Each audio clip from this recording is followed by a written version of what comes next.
Making a lesson video on a Mac is really simple. What's a ready reference resource? Regard this video as a complete browse to warm up to the topic. If what I demonstrate and explain via text and voice annotations seems useful, download the free e-booklet.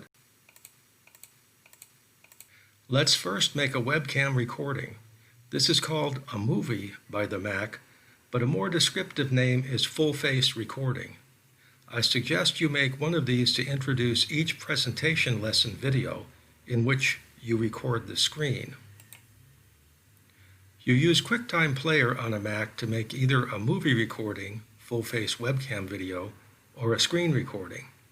Right-click on the QuickTime Player icon and then slide the cursor up to New Movie Recording and click on it. You'll see why I call the Mac's movie recording a full-face video in a moment. The webcam will activate and the small control bar will appear. By the way, do I look like a deer in the headlights? Click on the small V next to the red dot to get to the microphone settings.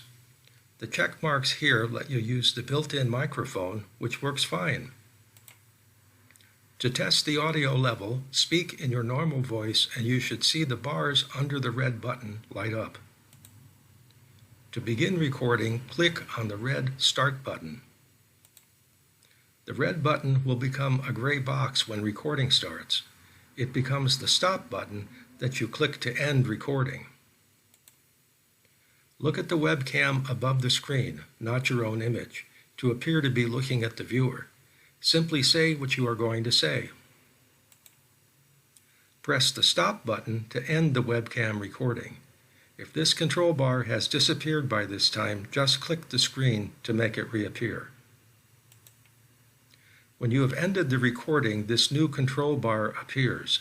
You can click the larger forward arrow to view the recording.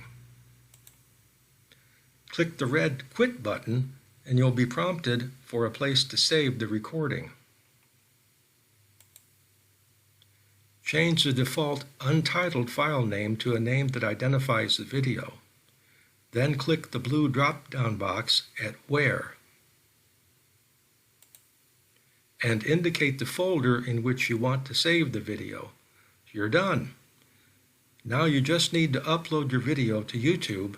See Chapter 4. Next, I'll show you how making a screen recording is a nearly identical process. Now let's make a screen recording in a process that's very similar.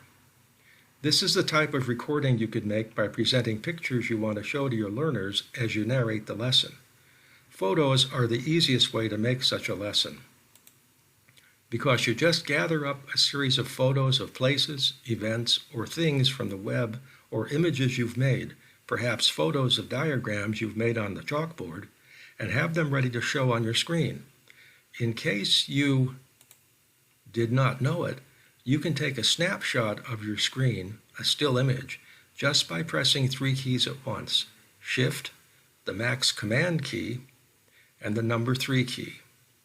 Have a collection of screen snapshots or photos stored in a folder and each renamed with a digit at the front of the name so they appear in the order you wish. Then start the screen recording and display them one after another, narrating them. Let's do it! To start making a screen recording, you once again right-click on the QuickTime Player icon. But this time you slide the cursor up to Make Screen Recording and click on it. The screen recorder function is now active and a control bar appears. It's not yet recording, however. Here I've already clicked the small V next to the red Start button and made sure that the built-in microphone is selected as the audio source. Now click the red Start button to proceed. This message appears in the middle of the screen.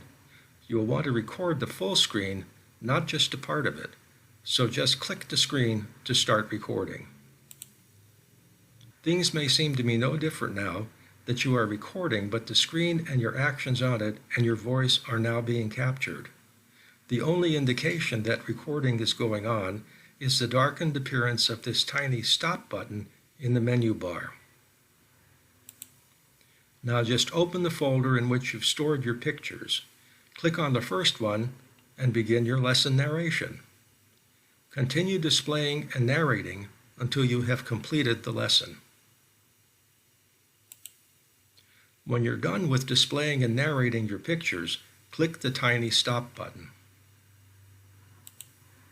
Whoa, you're not seeing double. The inset screen is your recording. Just click the screen and this control bar appears. You can review your screen recording here. I suggest you view a little at the start just to make sure that your voice was clear and recorded. Then, to save the video file, click on File and move the cursor down to Save, or you can also initiate saving the file just by clicking on QuickTime Player's Quit button. If you have not saved a file, you will be prompted to do so. Either way, you will be provided with this box. The first arrow says Change Untitled to a descriptive name for the video file, and the second arrow, click the blue box at the end of Where. To choose the folder in which you wish to store the video file, then click Save. Saving may take a bit of time since video files can easily be large. For example, a 12-minute lesson can easily be more than 1 gigabyte in size in the MOV file format. Once the save process finishes, click the red Quit button if you're still in QuickTime Player. And you are done with your screen recording. Upload it to YouTube, and I suggest that you put it into a playlist in which you put your full face introduction first, followed by your presentation video. One last thing, here's a handy tip for making screen recordings. To hide the icon bar at the bottom of the screen, right-click near the trash can. And on the box that appears, click on Turn Hiding On. The icon bar will disappear from view, but you can see it any time you wish by moving the cursor to the bottom of the screen. To again have the icon bar at the bottom of the screen all the time, move the cursor down and click on the area just to the left of the trash can.